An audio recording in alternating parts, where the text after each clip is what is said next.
Olá, seja bem-vindo a mais um Human Talks. Eu sou Alberto Corsia, CEO da Human SA, e hoje estou aqui com a Amanda Magalhães. A gente vai ter um papo sensacional no MIT.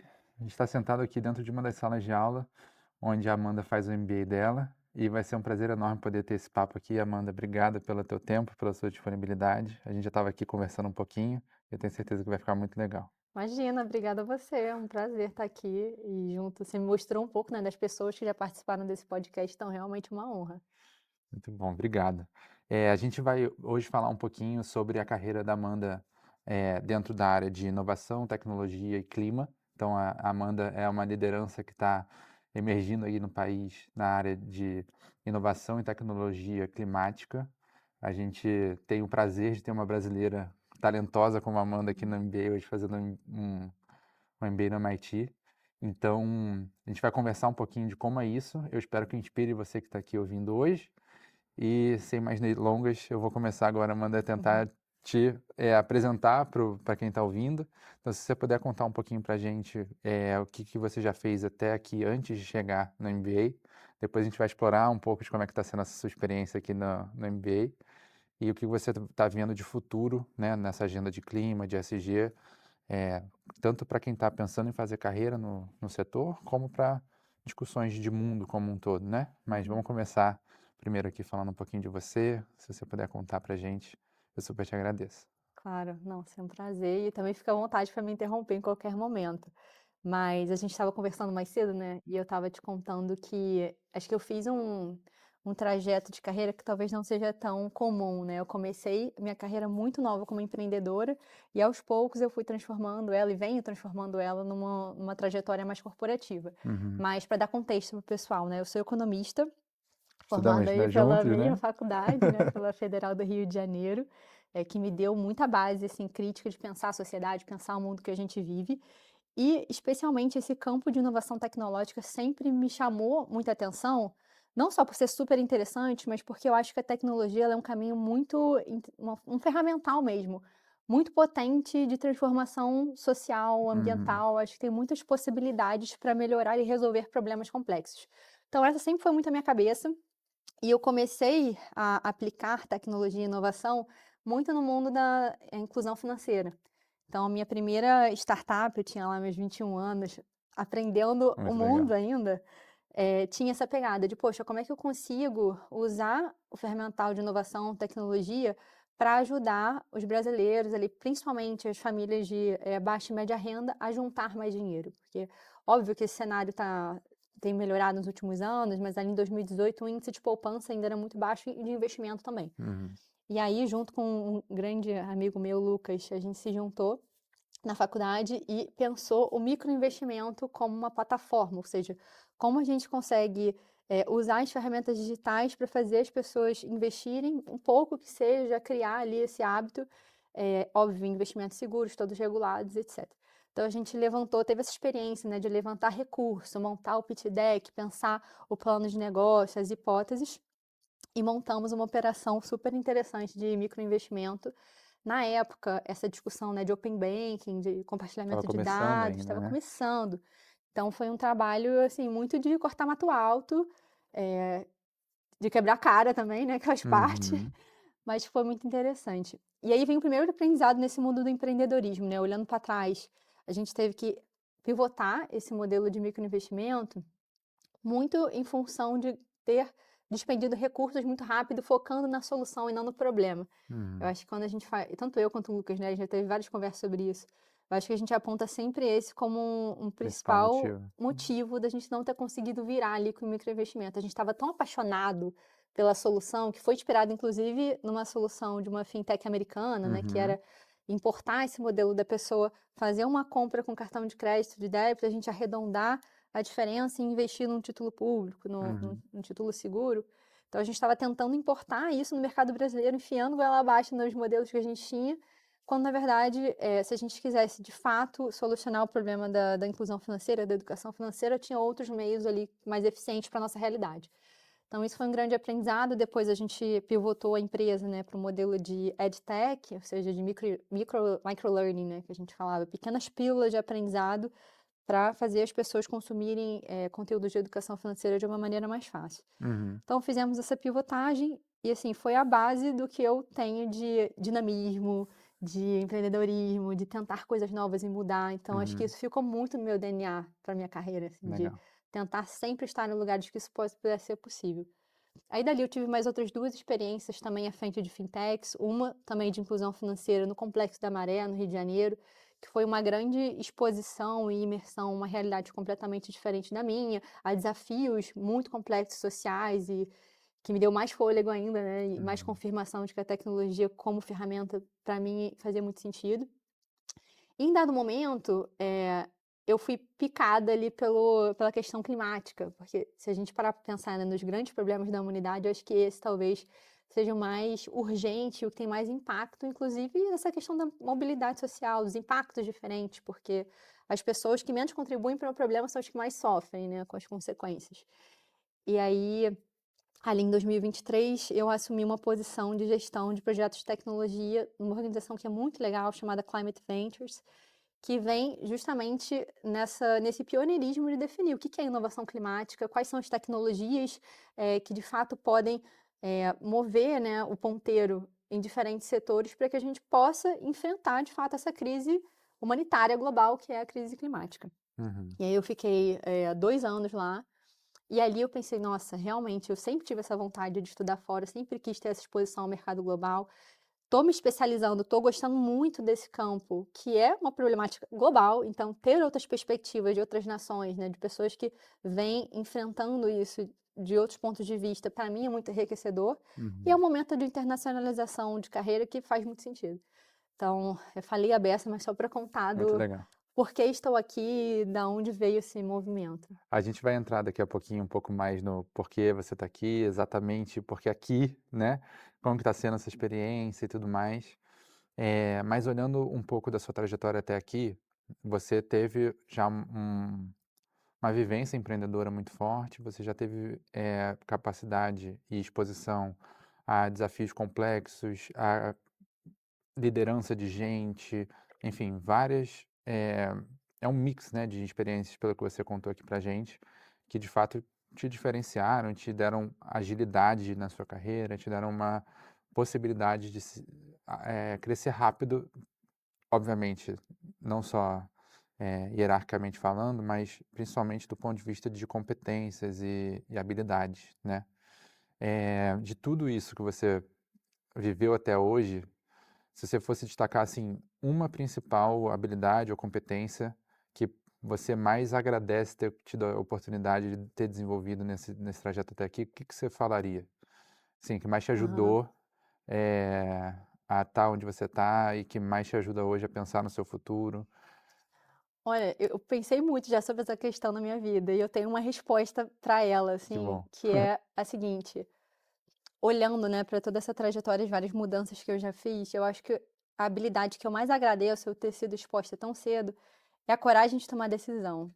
Assim, porque o que eu percebo, muito das pessoas com que eu convivo, talvez que não tiveram essa experiência, essa coisa da indecisão, da preocupação ali das consequências, e às vezes a pessoa fica estagnada, Uhum, sem ter, de fato, essa coragem de tomar a responsabilidade e falar: "Nossa, não, se der errado isso aqui tá na minha conta e eu vou lidar com as consequências". uhum, Eu acho que vivendo e construindo minha carreira desde cedo nesse mundo empreendedor, essa articulação de avaliar os cenários, as diferentes possibilidades e ter a coragem de tomar a decisão e viver com as consequências é algo que o empreendedorismo me ensinou muito, assim, tipo, nem sempre legal. é fácil, nem sempre a gente acerta, muito mais a gente erra, Sim. mas, você fazendo essas análises e embasando em premissas, Uhum, acho que vai sempre uma oportunidade de aprendizado e você vai para frente tomando essas decisões do que ficar ali remoendo as diferentes possibilidades. "Ah, meu Deus, se não der uhum. certo, o que que eu faço?" E ficar nesse redemoinho Sim, que às vezes te estagna mesmo. sim, Então, sim. eu acho que já tomei muito tombo na minha vida, isso com certeza, mas acho que esses tombos não se prolongaram e me fizeram, né, ir para um lugar de ansiedade extrema ou de desespero, porque eu sempre tive muito esse ímpeto de mudar, de tomar decisão e Legal. não deu certo, vamos para outro, que eu acho que o empreendedorismo e essa agilidade do mundo de startups me deu, assim. E que você consegue hoje aplicar para o mundo corporativo, para o mundo universitário, enfim, te ajuda em Total, tudo, né. total. E coisa boba, assim, às vezes num trabalho em grupo, essa coisa de: "Não, gente, isso aqui não tá legal, vamos fazer desse outro jeito", sem ter que ficar Um ali apego, né. debatendo, aquele apego, eu acho que é um diferencial, assim, de quem foi exposto muito novo a Sim. ambientes de grande incerteza. Eu consigo me identificar um pouquinho pela questão da vivência empreendedora, né, dessa questão toda de é um volume de tomada de decisão com um grande volume de incerteza associado relevante, né, Exato. que toda semana você está habituado a fazer. E, eh, existe um cuidado aqui que é importante, eu ouvi ontem no Tech Summit, um presidente, acho que era de uma das patrocinadoras do evento, falando o seguinte: "Cara, imagina que você tome por semana, em média, sei lá, 100 decisões, como uma pessoa que está numa organização ou como um dono de uma startup, enfim. Por mês você está tomando 400 decisões, em Oh, média, certo? coisa. Imagina que você tem uma excelente acurácia de que as suas decisões dão certo a maioria das vezes, 90%, 90% de 400. Isso significa que você está tomando 40 decisões erradas todo mês, inevitavelmente. E como que você, lida de maneira confortável e positiva, produtiva com isso? Acho que é uma das grandes questões, né, e que você trouxe aqui muito bem, tipo, você claramente precisa estar confortável em tomar decisões com informações limitadas, ser capaz de trocar muito rápido de caminho, se você perceber que aquele caminho inicial da sua hipótese não foi o que você esperava, e ter a humildade intelectual de saber que você está longe de saber tudo que pode acontecer de verdade e que os testes vão te ajudar a ir conhecendo cada dia mais, né. Então, achei muito legal. E essa história de ontem acho que conectou um pouquinho com o que você trouxe. Eh Total. E acho que tem um elemento de responsabilidade, assim, eu acho que não é tomar a decisão, poder tomar e rápido e de forma caótica, assim, eu uhum. acho que é você chegar nesse balanço de ser ágil o suficiente para que a organização, enfim, o projeto que você está consiga avançar, mas ter a capacidade de fazer isso com extrema responsabilidade, usando todas as informações que você tem disponíveis num cenário de extrema incerteza. Eu acho que é esse que é a grande questão, assim, sabe. Perfeito. E aí, bom, obviamente que ao longo da sua carreira até aqui, você se deparou com várias decisões também do ponto de vista de crescimento profissional, e uma delas foi escolher ter vindo para cá, né. Então hoje você é uma das brasileiras que está aqui fazendo MBA no MIT, uma, assim, experiência incrível, imagina. Eu já te dei parabéns, mas vou dar de novo aqui na câmera. Parabéns pela coragem, pela, vitória que é estar aqui. Eu imagino que a Amanda, criancinha lá atrás, se contasse que o que você está vivendo hoje, talvez realmente tivesse bastante orgulho, talvez nem acreditasse que é É verdade. verdade. Então, eu imagino que muitas das pessoas que estão assistindo gostariam de te dar esse parabéns, então também estou aproveitando aqui para dar, pessoalmente. Eh, Como que foi isso para você, se você puder contar um pouquinho, né, do processo de amadurecimento, das escolhas que você fez de profissionalização, né, dos seus últimos anos de carreira. Como que você chegou na conclusão de que faria sentido eventualmente para você fazer um MBA? Por que fazer esse MBA fora? E por que fazer aqui no MIT? Tá. Não, bacana. A gente estava comentando também mais cedo, né, que a nossa geração é uma geração muito ansiosa, né, a gente quer tudo muito rápido sempre, então, às vezes parar e ver: "Nossa, onde eu tô?", e ter essa realização, acho que é importante, assim, ter esses momentos. Mas falando um pouco do processo, sempre gostei muito de estudar, sempre fui apaixonada pelo ambiente acadêmico, então tive essa vontade, assim, de estar num ambiente de excelência, com um uma composição muito internacional, então acho que isso pesou bastante. E eu acho que a questão para mim foi escolher o momento, né, como é que você sabe que é o momento certo? Acho que As difícil, janelas que a né, gente falou, né, as mais cedo. janelas que a gente estava conversando, né, que são decisões muito de janelas. E eu acho que para mim, foi uma combinação de fatores. Primeiro, estar com clareza do caminho que eu queria seguir para minha carreira, Óbvio, a gente acho que é um momento, o MBA principalmente, é um momento de muita reflexão, e é comum que as pessoas Amadurecimento mudem, das né. ideias. Exato, você amadurece as ideias, você entra aqui com algumas hipóteses que fazem sentido para o seu caminho, mas tem esse espaço de amadurecimento, de pivotagem e tá tudo certo. Mas eu acho que para fazer um movimento desse, é importante saber por que que você está fazendo esse movimento e o que que vai te agregar. Não só, né, óbvio, conhecimento, você está conhecendo muitas pessoas, eu acho que isso tem todo o seu valor por si só, mas para onde aquilo vai te levar, sabe? Qual que é a Uhum. sua hipótese de próximo passo que aquilo vai te agregar? Então acho que eu cheguei num ponto da minha carreira que eu tinha encontrado um ambiente, um assunto que eu gostava muito, que era inovação climática, um assunto que se beneficiaria demais de uma exposição internacional e, principalmente nesse lado de tecnologia e inovação, em que eu via que os grandes expoentes, estavam aqui nos Estados Unidos. Apesar dos pesares, apesar das muitos entraves políticos, né, que a agenda climática está encontrando aqui no momento, em termos de discussão, de amadurecimento, de novas tecnologias e inovações, eu acho que as universidades americanas, elas ainda despontam muito. O mercado de climate techs aqui nos Estados Unidos, em termos de, volume transacionado, investimento captado, novas patentes, ele se destaca. Uhum. Então, para mim fazia muito sentido estar aqui.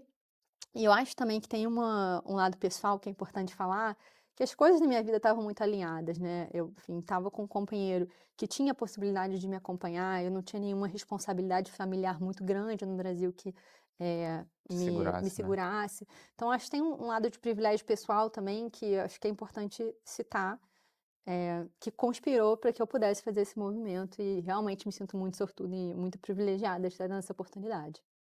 E como é que foi para você o processo? A gente vai falar da agenda climática, a gente vai aprofundar um pouquinho mais em alguns minutos, mas primeiro, só para a gente concluir essa sua chegada aqui, como é que está sendo essa experiência?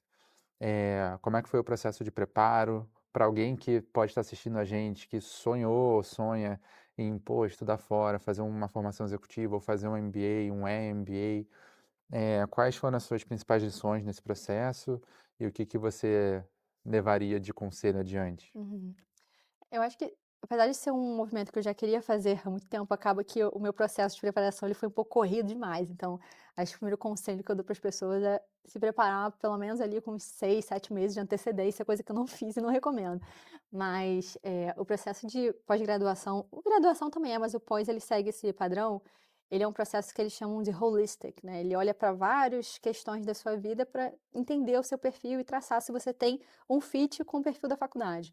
Então você submete muitos materiais, então são 2 provas, uma prova ali mais de conhecimentos de interpretação de texto, matemáticos e etcétera, que para mim particularmente foi o que demandou mais preparo, então fiz essa prova, fiz a prova de proficiência em inglês também. Você tem que ter 2 cartas de recomendação, pelo menos, né, na maioria das faculdades aqui. E aí eu acho que vale a pena abrir um parênteses, que essas 2 cartas de recomendação, elas são baseadas em anos de experiência sua, né, então, pra um profissional, né, uma profissional que já está performando em excelência, né, muito comprometido com seus objetivos, que se destaca, eu acho que isso vem com uma certa naturalidade. E acho que muito importante também, desde cedo, desde a pessoa que começa ali a entrar no mercado de trabalho, cultivar as relações. Eu acho que, olhando para as minhas cartas de recomendação, eu vejo que vieram muito desse lugar, assim, de pessoas que passaram pelo meu caminho, que foram muito valiosas mesmo para o meu desenvolvimento e que de alguma maneira eu consegui cativar e cultivar e manter essas relações, independente de querer alguma coisa em troca, sabe, porque não tinha muito, eh, essa perspectiva quando a gente começou essa relação. Então as cartas de recomendação vêm muito nesse sentido, e aí tem um componente que é você contar a sua história. E aqui é muito autorreflexão, assim, você tem que passar por um processo muito profundo de refletir o que que você está fazendo na sua carreira, connect the dots, né, que nem aquele discurso, famoso Uhum, do Steve Jobs. Então, sim. como é que uma experiência levou a outra e por que que você quer aquela instituição? Porque Uhum. você pode submeter, um application excelente para várias escolas ao mesmo tempo, mas a escola também avalia se você tem o perfil dela, se tem as características, se você vai extrair ao máximo. Então, fazer essa pesquisa também de, poxa, quais escolas são muito boas no que eu quero fazer, ou tem mais um perfil mais parecido com o meu, faz muita diferença também para te economizar tempo, recurso e Uhum, ter, escolhas mais certeiras, assim, em relação às suas chances de ser aceito. legal. E no final das contas, você me falou que refletiu muito sobre a escolha da escola, né, por que o MIT para você? Por que que você teve esse fit, assim, pô, eu acho que o que eu mais gostaria de ir é o MIT. Não, eu sou apaixonada por essa instituição aqui, eu já sabia que eu seria, por algumas Não é difícil questões. se Não é apaixonar também. difícil, gente, olha isso aqui, né, vocês estão vendo a sala de aula e 1% da Aqui tá estrutura dando pra ver incrível. também essa Tá outra dando ponto de vista, né. não, gente, é surreal, né. É. Então a estrutura é muito incrível, mas mais do que isso, eu acho que quando a gente pensa tecnologia, instituição de excelência em tecnologia, eu acho que o MIT ele salta muito. E salta muito com razão, assim, aqui andando pelo campus tem muitos laboratórios incríveis, tem muito investimento em pesquisa e inovação. E nos últimos anos eles têm sido, muito proeminentes e investido muito nessa agenda climática e agenda de pensar novas tecnologias para clima.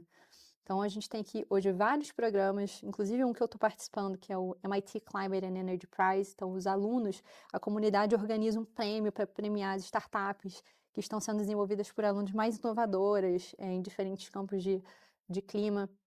A gente tem o Martin Trust Center, que é o centro de empreendedorismo daqui, também é referência nos Estados Unidos inteiro. A gente tem vários professores. O Simon Johnson, que é um Nobel de Economia, incrível, está aqui.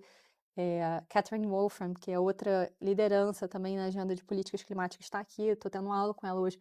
Então, era uma combinação maravilhosa de empreendedorismo, de um perfil muito empreendedor. Então, os alunos aqui têm muito esse dinamismo, esse querer fazer alguma coisa diferente. Não necessariamente querem criar empresa todos, Claro. mas você vê que todos têm esse ímpeto de criação, sabe? Que pode ser aplicado para os seus próprios projetos do zero ou para intraempreendedorismo em qualquer Exato, organização, né. exato, de puxar, de não querer. O lema da escola é mens e manos, né? Ou seja, mente e mão. Então você tem que pensar, você tem que refletir, mas você tem que executar, você tem que botar em prática. Então isso alinha muito com o perfil que eu tenho. E esse ponto único aqui de tecnologia e inovação clima, que eu acho que não tem outras instituições, pelo menos no meu conhecimento, que comparam o nível de avanço que a MIT está tendo. Legal. E para quem é muito leigo ainda no tema, né, de inovação climática, tecnologias ligadas ao clima, se você pudesse resumir de maneira bem, eh, beabá, assim, né, o que que é para você esse setor hoje? Por que que ele ganhou seu coração? Hum. O que que você hoje vê no mundo que mais te gera curiosidade, interesse, de estar conectada? E onde que você vê o maior valor disso, né, para você e para a sociedade, enfim. Entrando um pouquinho já nessa agenda de clima e tecnologia. Opa, bom, você tem tempo, né, que eu posso ficar falando tempão aqui, que eu amo, sou apaixonada. Legal. Mas é sempre um desafio, assim, definir o que que é tecnologia climática, porque definir o que é tecnologia é desafiador, né? A gente tem tecnologia, como a gente está debatendo muito aqui, né, hardware, software, mas a verdade é que tecnologia é muito ampla. Você tem tecnologias sociais, ancestrais, e isso tudo acho que tem que ser considerado e valorado, principalmente quando a gente fala de tecnologias climáticas e práticas que podem, de fato, ajudar ou a mitigar ou adaptar os efeitos das mudanças climáticas. Mas eu particularmente foco muito em tecnologia, software, hardware, biotech, que atuam em diferentes setores. Eu acho que essa é uma das coisas que mais me pega assim, nas tecnologias climáticas, porque você pode ter soluções que ajudam a reduzir as emissões de gás carbônico, enfim, gases de efeito estufa, ou adaptar as mudanças climáticas em diferentes setores. Então, pode ser em mobilidade, pode ser em água e saneamento, pode ser em energia, pode ser em florestas e uso do solo. Então, tem um framework muito grande e muito diverso de tecnologias que podem ser aplicadas para esse fim.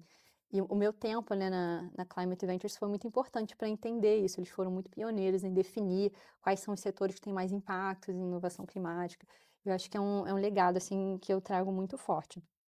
Então, acho que essa é a beleza, uma das coisas que mais me atraem, né? As possibilidades infinitas que você tem de criar soluções que possam, de fato, ter esse impacto em escala, né? Acho que, olhando para a gravidade da crise hoje, eu acho que a grande questão é a escala das coisas e o tempo que a gente consegue implementar, não só para reduzir o impacto que a gente já está tendo, né, no planeta Terra e em todos os diferentes sistemas que a gente afeta, mas nessa questão de adaptação, né? Então, dado que os efeitos já estão aí, dado que muitas comunidades vulneráveis já estão sofrendo de maneiras desproporcionais, quais são as soluções, quais são os instrumentos, as tecnologias que a gente pode aplicar para que esses impactos tão tremendos sejam sentidos de uma forma menor, ou que a gente consiga, né, ter Atenuar ou atenuar, reduzir. reduzir, e isso seja feito de uma maneira equitativa também.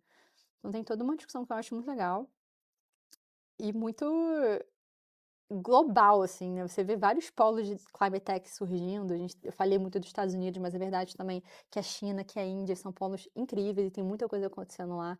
Então dá pra gente fazer um zoom out e aprender de todos os lugares do mundo, assim, de como elas estão se adaptando e criando e pensando a crise climática de diferentes óticas.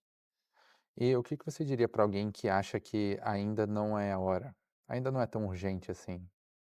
Eu não acredito em aquecimento global. Olha, Tipo, deixa eu ó, pensar de falar isso de uma forma educada.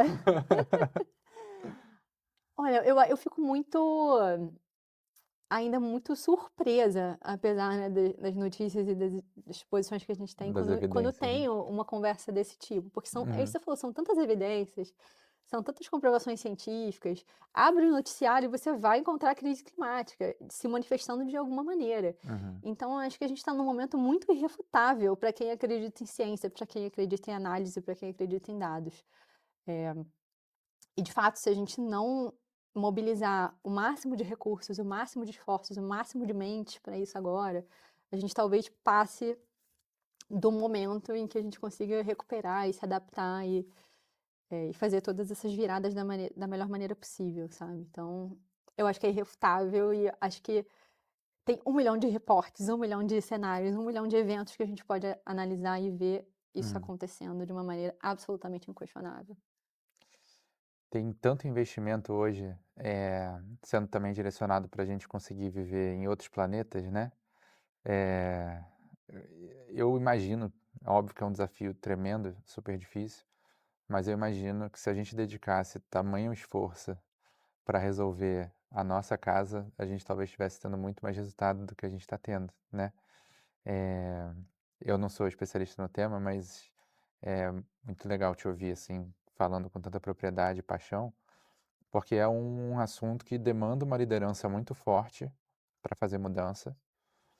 A gente tem hoje uma agenda global muito orientada exclusivamente a PNL, em em decisões corporativas e tudo mais.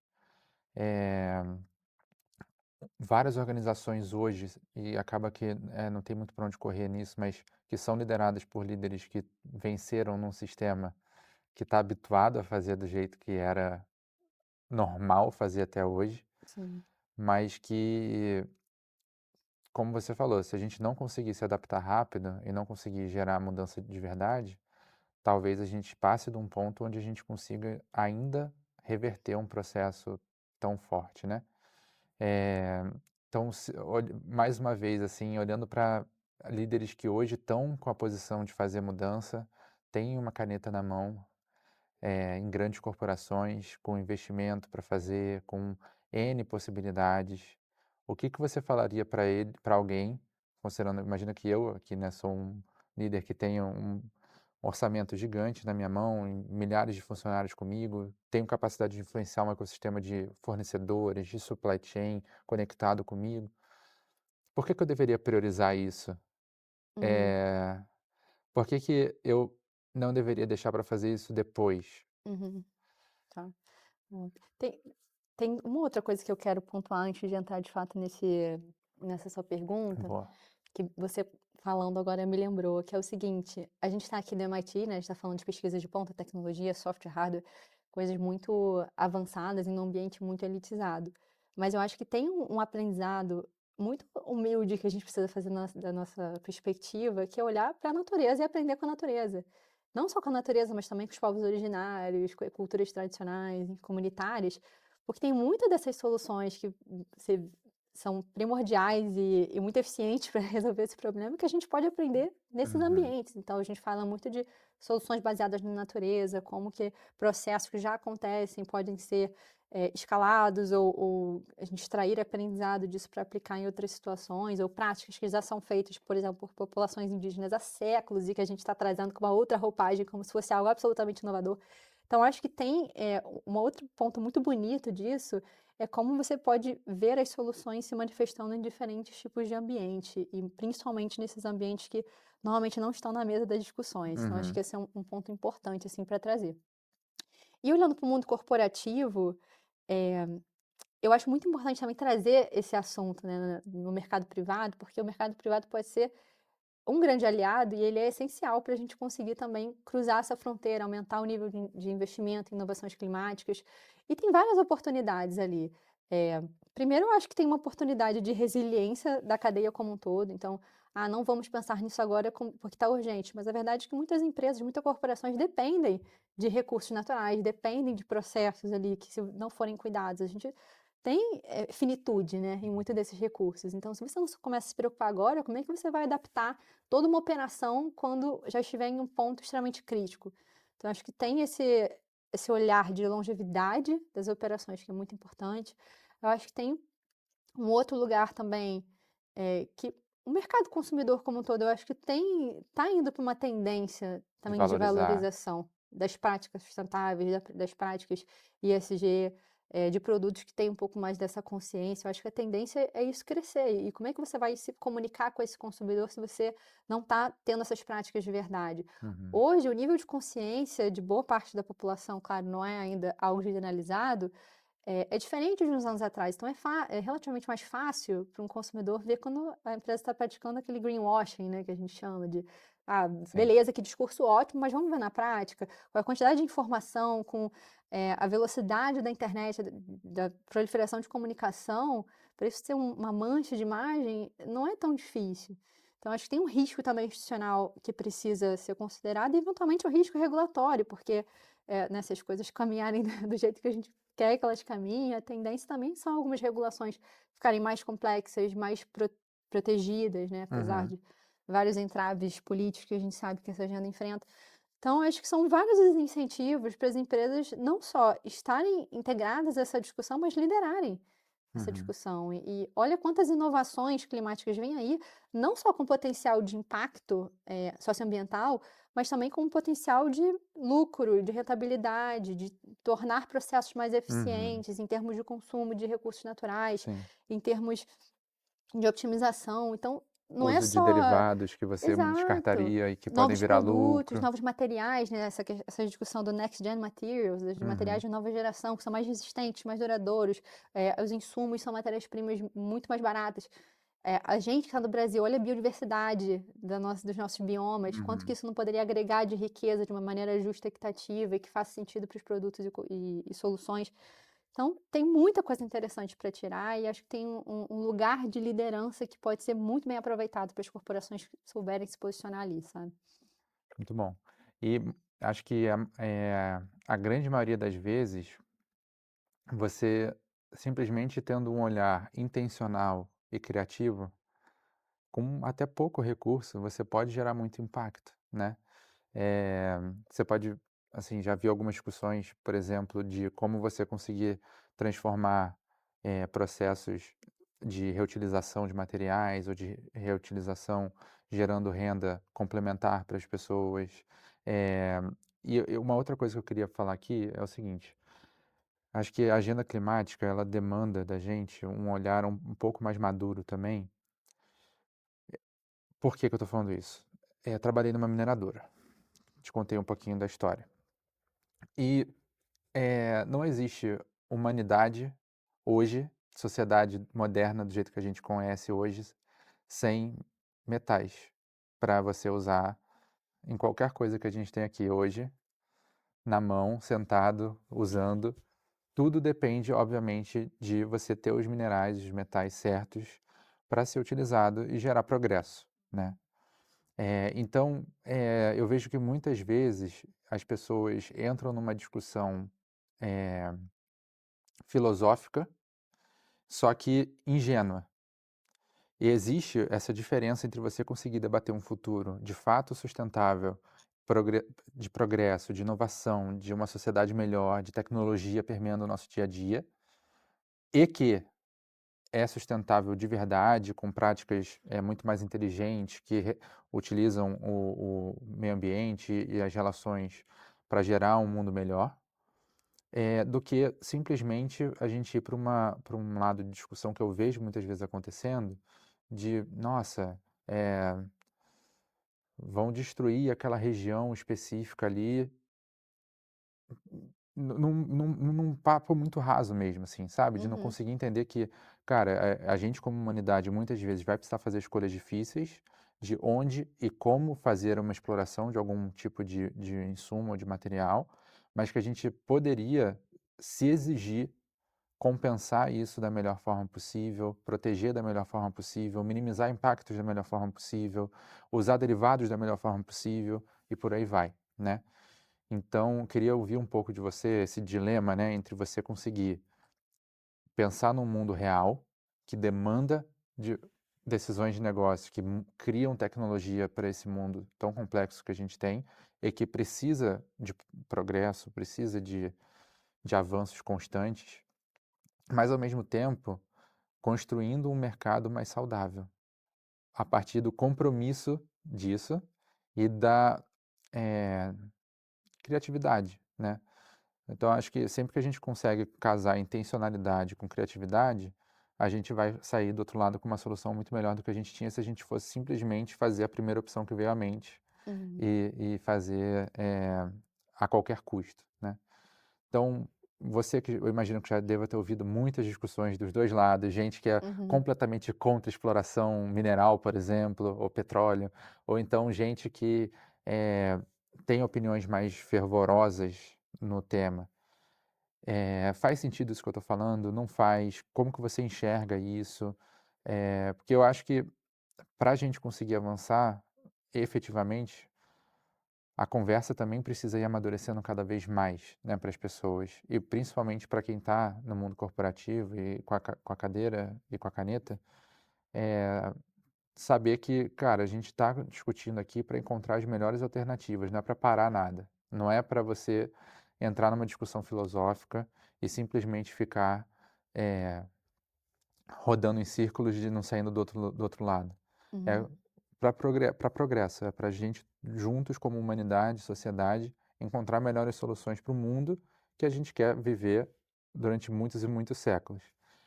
Então, enfim, falei um pouco demais aqui, e não sou especialista no tema, mas do pouco que eu vivi o meu dia a dia corporativo, eu acho que essa maturidade do diálogo muitas vezes falta, e queria ouvir um pouquinho de você, o que que você acha disso, assim, faz sentido, não faz? Para onde que talvez a gente devesse olhar que a gente não está olhando quando a gente faz essas conversas? Boa. Eu acho que você falou, algo nessa sua última frase que é muito importante, né, que é a maturidade do diálogo. E eu acho que não é exclusivo só a agenda climática, eu acho que é uma falha geracional, né, não só geracional, mas dos nossos tempos, em todos os assuntos complexos, né, a gente cada vez menos sabe dialogar e convergir opiniões extremamente divergentes. Eh, e aí, especificamente nesse tema de sustentabilidade e agenda climática, que é uma solução complexa e que exige vários stakeholders e que precisa de coalizão, e a construção de coalizão, ela depende muito da responsabilização. Então eu acredito muito no caminho de responsabilização, em que você, chama as diferentes partes, né, os diferentes tipos de perfis de agentes econômicos que participam da nossa sociedade e, junto com eles, entende qual que é a responsabilidade de cada um e qual que é o papel de cada um numa transição justa, equitativa, enfim. E para ter responsabilização, você não pode ter demonização, que eu acho que é um pouco do que você está Acaba trazendo, né. Porque acontecendo, né? quando você demoniza algo, quando você demoniza um setor, uma empresa, você cria uma barreira de diálogo muito intransponível e que cria uma dinâmica de eles contra nós, que eu entendo de onde vem, tá, de muitas populações, de muitas, subgrupos, eu realmente entendo de onde vem, mas que no final das contas talvez não seja mais produtivo ou a Focar abordagem nisso, mais né? produtiva para você chegar nos objetivos que você quer. Então acho que o grande desafio aqui é como a gente cria essa dinâmica de responsabilização, eu acho que dentro das corporações é um papel também de se mostrar aberto a isso e de entender que sim, a gente tem esses objetivos, a gente tem, né, as nossas responsabilidades para os acionistas e tudo mais, mas também tem todo um outro lado de longevidade da operação, de resiliência, de recursos naturais que a gente precisa equacionar e fazer ser tão prioridade quanto os assuntos internos. Uhum. Então acho que tem do lado privado esse, e do lado da sociedade civil, né, dos grupos, de ativismo e tudo mais, essa reflexão de como criar esse diálogo de uma forma que Mais seja saudável, né. saudável, e que seja produtiva e que não crie essas barreiras de demonização. Então é super complexo, acho que não tenho resposta e gostaria muito de ter, mas eu vejo que parte muito desse lugar, eu acho que é um esforço dos 2 lados e óbvio que eu acho que essa sinceridade, esse comprometimento, ou esse compromisso, que foi outra palavra que você Uhum, falou, do mundo corporativo, esse compromisso ser muito visível e ser muito concreto, eu acho que é muito importante, assim, você como corporação, você como uhum. mercado privado mostrar, não só nas palavras, mas nas ações, que existe Sim. um plano, que não é só, né, um discurso, não, tem um plano concreto com metas, com ações, com, passos muito mensuráveis de como você vai ser um agente de Sim. transformação e de transição muito eficiente nesse sentido. Eu acho que tem uma boa justificativa também para a gente dar para quem ainda tem dúvida, que é o sentido do que acaba aqui também para diversidade acaba acontecendo, que é o seguinte, cara, no pior dos casos, você priorizar isso só vai te trazer coisa boa, no sentido de que, eh, a gente está num timing de mundo que muito provavelmente as empresas que levarem isso a sério vão criar um diferencial competitivo sustentável de longo prazo. Pode ser que você não capture esse valor no curtíssimo prazo, mas como você falou, olhando longevidade e olhando diferenciação frente a cliente, olhando diferenciação de solução, de design de produto, tudo isso, se você de fato levar isso a sério, é muito provável que no médio e longo prazo você tenha descolado muito da sua concorrência. E no mínimo no curto prazo, pelo menos para o teu cliente já faz uma diferença de percepção, né. Então, aos resistentes, né, assim, eh, que estão simplesmente olhando, indicadores de curtíssimo prazo, ter esse diálogo e começar a abrir um pouco a mente, eu acho que pode ajudar a ter mais justificativas pelos quais fazer, olhando o PNL, olhando o resultado final no fim da linha, porque, eh, é o que você falou, longevidade depende de escolhas que impactam o futuro, mas que são feitas hoje, né, Sim, muitas vezes. total. E isso me lembrou até um ponto que a gente estava conversando no nosso almoço, né, que é como você incorpora esses incentivos de melhorias, né, dos, KPIs, enfim, das coisas que você está mensurando em relação ao impacto socioambiental, na performance da empresa, na performance dos seus executivos, porque isso faz a diferença. Não só você ter uma área que está olhando para a sustentabilidade, mas como é que está essa área? Ela tem orçamento? Ela tem, voz dentro das decisões executivas? Uhum. Os outros executivos das outras áreas estão sendo também cobrados por questões socioambientais.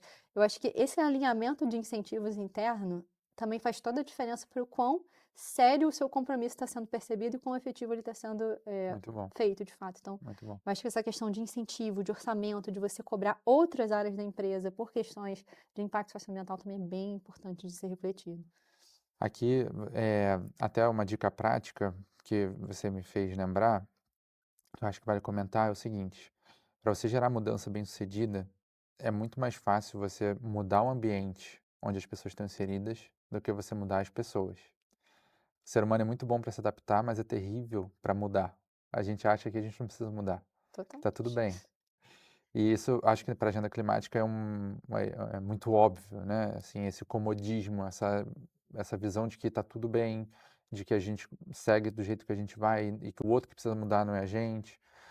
Então, um caminho interessante pode ser esse que você falou para muitas organizações, redesenhar o ambiente onde as pessoas estão inseridas, como os processos são feitos, como os incentivos são dados, como o ambiente de trabalho favorece ou não a pessoa a pensar sobre isso.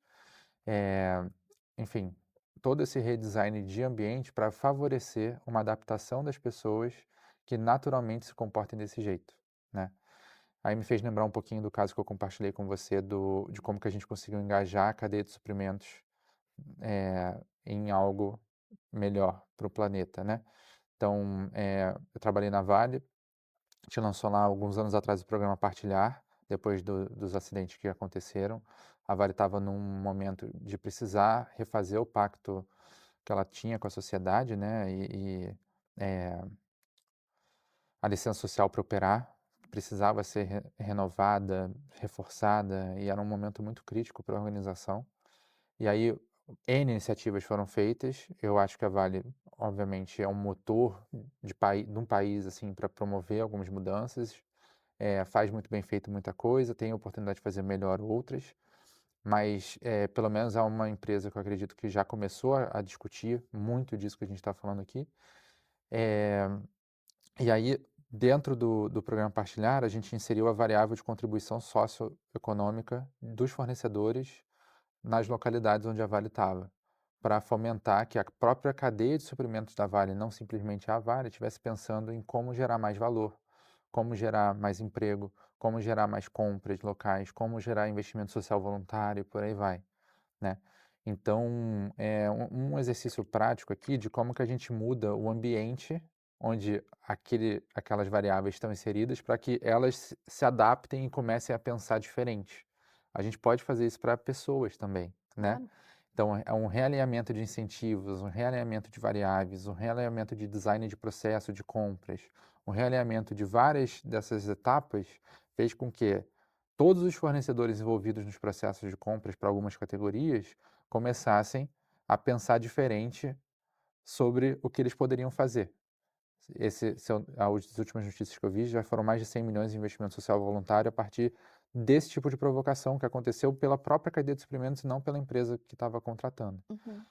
Eu acho que é um paralelo legal que a gente talvez pudesse tentar pensar mais, né, em sistemas organizacionais e a partir desses sistemas organizacionais redesenhados, favorecendo que as pessoas comecem a priorizar essa agenda cada vez mais, né. Enfim, eh, aí avançando agora aqui dentro dessa parte de agenda climática, o que que você vê para o futuro que mais chama a sua atenção, assim, que você mais gosta de falar sobre, ou que você mais acha que vai gerar impacto no mundo? Você falou, né, tem vários pontos diferentes de formas de olhar, né, e de soluções diferentes que podem ser criadas, mas o que que para você, Amanda, hoje mais brilha os olhos e você fala: "Caramba, que legal, acho que isso aqui vai destravar valor para a humanidade, para o planeta", ou já vem destravando, o que que para você Uhum. mais chama atenção? Eu acho que é o mesmo ponto, ao mesmo tempo, o ponto que mais legal, mas e ao mesmo tempo, ai meu Deus, como é que é isso, né? Porque eu acho que o que eu acho mais interessante nessa crise, que é absolutamente complexa, é como ela exige realmente a mobilização de stakeholders muito diferentes. E eu vejo isso muito acontecendo na discussão sobre financiamento climático, né? Então, Tá. temos muitas inovações, a gente tem que destravar financiamento em tecnologia, mas como é que isso vai ser feito? Porque muitas dessas tecnologias, ela têm a característica de exigir muita pesquisa inicial, né. E qual que é o financiador que vai ter essa Fôlego, né. característica, né, de fôlego, de bancar esse ciclo de pesquisa que é extremamente incerto, muito duvidoso, né, e muitos desses financiadores precisam provar, né, esse mecanismo de retorno rápido de 10x, 20x, e como é que a gente vai fazer isso funcionar? Então acho que tem uma discussão de inovação em instrumentos financeiros para tornar essas tecnologias possíveis, que eu acho que é muito interessante. Então, como é que você mistura diferentes tipos de instrumento, né? O grant, o não reembolsável, para suportar ali essa fase inicial, com depois um capital de risco, um crédito privado ou um capital concessional ali com Hum. características diferentes. Está começando a misturar os 2 mundos que a Amanda Exato, já viveu aqui, né. exatamente. Então, assim, é óbvio que é uma discussão que ainda estou me aprofundando muito, mas eu acho que tem Muito muito legal. espaço de criatividade no mercado financeiro, que não é um mercado tão associado muitas vezes à criatividade e inovação, que é muito interessante para destravar justamente toda essa inovação que a gente precisa. Então, tem me interessado muito, assim, olhar os diferentes cases, né, dentro do mundo todo, tem me interessado olhar o que que as organizações multilaterais estão discutindo, né, o Green Climate Fund, o Banco Mundial, quais são ali, né, os casos que eles estão mais reportando, como essas organizações estão se coordenando para criar essas estratégias de co-investimento, e se não estão coordenando, por que que não estão coordenando, e como que a tecnologia pode entrar ali para ajudar nessa coordenação. Uhum. Então tem vários gaps ali que eu acho muito interessantes e que eu tenho buscado focar principalmente a minha pesquisa nesse tempo no MIT aqui. Como a tecnologia ela pode ajudar a tapar e solucionar alguns gaps de coordenação para que esses mecanismos de co-investimento entre diferentes tipos de financiador possam de fato tornar realidade e mais comuns do que hoje a gente está vendo. Legal. Tem algum lugar no mundo ou algum tipo de coisa que você acha que está à frente nessa discussão hoje? Olha, hoje o pelo menos os papers, os artigos mais interessantes que eu tenho visto vêm de fato desses organismos multilaterais, então a gente vê, não só pela característica internacional, né, de estar sempre em contato com diferentes projetos, mas eu acho que o Green Climate Fund está fazendo muitas coisas interessantes, o Banco Mundial está tendo discussões interessantíssimas sobre isso, as universidades também estão tendo discussões interessantes, estava vendo um paper esses dias de Duke University aqui nos Estados Unidos tem uma área de inovações em finanças verdes que está publicando muita coisa legal. E eu acho também que todo momento de fazer um mergulho, de entender a dinâmica de muitos países diferentes, sabe. Agora eu tô com interesse muito forte na China, tô fazendo uma matéria aqui chamado, a tradução seria mais ou menos isso, Negócios e Economia Chinesa, e o professor é chinês, um acadêmico aí muito conhecido de vários anos, e ele estava falando pra gente logo no primeiro dia de aula, assim, tipo: "Olha, vocês estão aqui na faculdade de negócios de Sloan, mas muitas das coisas que vocês estão aprendendo aqui, vocês não vão aplicar para a economia chinesa, porque ela funciona de uma forma completamente diferente, ela Uhum, tem, um governo que investe de uma maneira completamente diferente". Então, é óbvio que são países muito é um país muito particular, assim, como todos os outros países, mas que, de repente, esse exercício de olhar para o que está acontecendo em outros mercados e entender o que que é particular da dinâmica daquele mercado e o que que poderia talvez ser adaptado para outros países, para o Brasil, para os Estados Unidos e principalmente nesse meio, né, de clean energy, de uhum, soluções mais ligadas ali à cadeia de energia, que a China está muito na frente, eu acho que é muito interessante, assim, tem chamado muito a minha atenção. Vamos ver legal. que eu vou fazer disso. Tem muita gente que fala que, essa onda das empresas começarem, de fato, a se preocupar mais com o ESG, veio da pressão de fundos de investimento para que isso fosse, de fato, uma agenda pautada, né, pela liderança da companhia, porque caso não, os investimentos seriam, revistos, né, ou Uhum, redirecionados. E realmente, assim, o mercado financeiro acaba sendo muitas vezes um motor de justificativa para muitas decisões. Eu acho legal, isso tudo que você está contando para a gente. Eu espero que você consiga encontrar vários mecanismos e uhum. várias formas da gente conseguir usar melhor esses incentivos para mover as companhias para esse mundo melhor. E queria avançar aqui para a gente encerrar. Não queria tomar mais tanto do seu tempo. Foi um papo muito legal. Eu imagino que você está também com saudade de um monte de gente nesse processo todo de estar aqui, Ah, eu né, tô. tanto tempo fora de casa. Queria dar a oportunidade aqui de você falar mensagens finais, assim, né, em relação a o que que fica, né, dessa conversa toda que a gente teve aqui para você, eh, como que você gostaria que as pessoas saíssem daqui, né, que tipo de reflexão você gostaria que elas saíssem daqui tendo. Também se quiser deixar alguma mensagem para quem está assistindo especificamente, fica à vontade. Uhum, Mas antes disso, queria te agradecer muito pelo tempo, pela uhum. disponibilidade. Foi um prazer enorme a gente conversar. Vou estar com certeza acompanhando e torcendo muito aí a trajetória.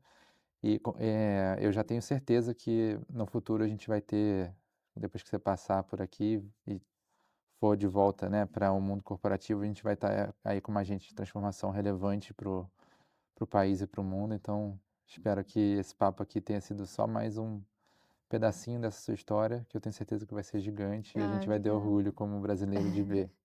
Poxa, obrigada mesmo. Foi ótimo bater esse papo. Eu acho que de mensagens finais, né, pensando nos diferentes públicos, com diferentes interesses que podem estar assistindo a gente.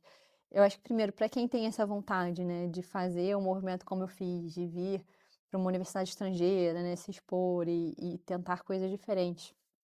Eu sou muito incentivadora desse movimento, porque eu acho que me engrandeceu demais, tem me engrandecido muito. Eu comentei com você mais cedo, né, que já me considerava uma pessoa ambiciosa e cada vez estou mais, não só em termos financeiros, né, e de Uhum, conquistas materiais, mas também do tamanho do legado que a gente pode deixar, assim. Eu acho que o ferramental que esse tipo de instituição dá é um ferramental muito, relevante, é um ferramental que eu acho que potencializa a capacidade de escala do seu trabalho, sabe. Então acho que um primeiro ponto é esse, mas claro, sabendo que de todos os desafios que é uma escolha como essa, envolve, né? Eu não sou ingênua também de achar que Sim. é um caminho fácil, é muito investimento, é muito comprometimento, isso não é possível para todo mundo, mas eu acho que quem de fato puder e tiver com essa vontade, acho que a coragem de tomar essa decisão, ela é muito importante e ela retorna, eu tenho certeza que retorna. Apesar de muitos momentos eu me sentir muito ansiosa em relação a isso, retorna. E aí pensando em quem mais está querendo talvez se aprofundar nessa discussão ou dar avanços, né, nesse lado mais corporativo, sustentabilidade, eu acho que tem muito a se aprender com o coletivo, né. A COP30 que foi no Brasil, em Belém, ela teve muito essa ideia do mutirão, né, foi uma grande palavra aí, talvez a grande palavra legado que a gente deixou para o mundo, né, essa ideia de mutirão, do coletivo, de como é que a gente aprende uns com os outros. Eu acho que o mundo corporativo ele já está cheio de boas práticas, já está cheio de cases interessantes de empresas, grandes empresas também que se movimentaram e estão fazendo, eh comprometimentos muito concretos, então como a gente dá mais visibilidade para esses cases e aprende com eles e multiplica. E essa questão do diálogo que a gente falou, né, acho que enquanto sociedade, como a gente aprende a conversar e não a polarizar e não a tensionar, porque se tem uma coisa dentro desse debate, dentro dessa questão que é tão complexa da crise climática, eu tenho certeza, é que a gente só vai conseguir, de fato, fazer avanços grandes e na velocidade que a gente precisa, com coalizão, com coletividade, com conversa e com ação conjunta, assim, acho que não tem outro caminho, então acho que são essas as principais mensagens que eu queria deixar. Muito bom. E para quem quiser continuar te acompanhando, como que pode fazer? Nossa, adoraria, gente. Inclusive, poxa, quem quiser me mandar sugestões de leitura, de case relacionado à sustentabilidade, me perguntar, também estou super disponível. Eu sou relativamente ativa no LinkedIn, Amanda Magalhães. Posso deixar também meu e-mail. A gente pode botar na descrição Pode aqui. deixar na descrição, fiquem à vontade. E é isso, sempre aberta a boas conversas e Amanda pessoas Magalhães no interessantes. LinkedIn, Instagram também. Instagram também é Amanda Magalhães, o arroba é amandmfp, porque eu tive que tirar Boa. o último A. Vamos Mas botar a aqui. gente bota. Então tá bom. Amanda, obrigado, Obrigada, foi um que prazer falar com prazer. você. Para quem ficou até aqui, se inscreve no canal, deixa o seu like, espero que tenha colaborado com a sua trajetória também. E na semana que vem, outro conteúdo de valor para você. Até a próxima, tchau. Tchau, tchau.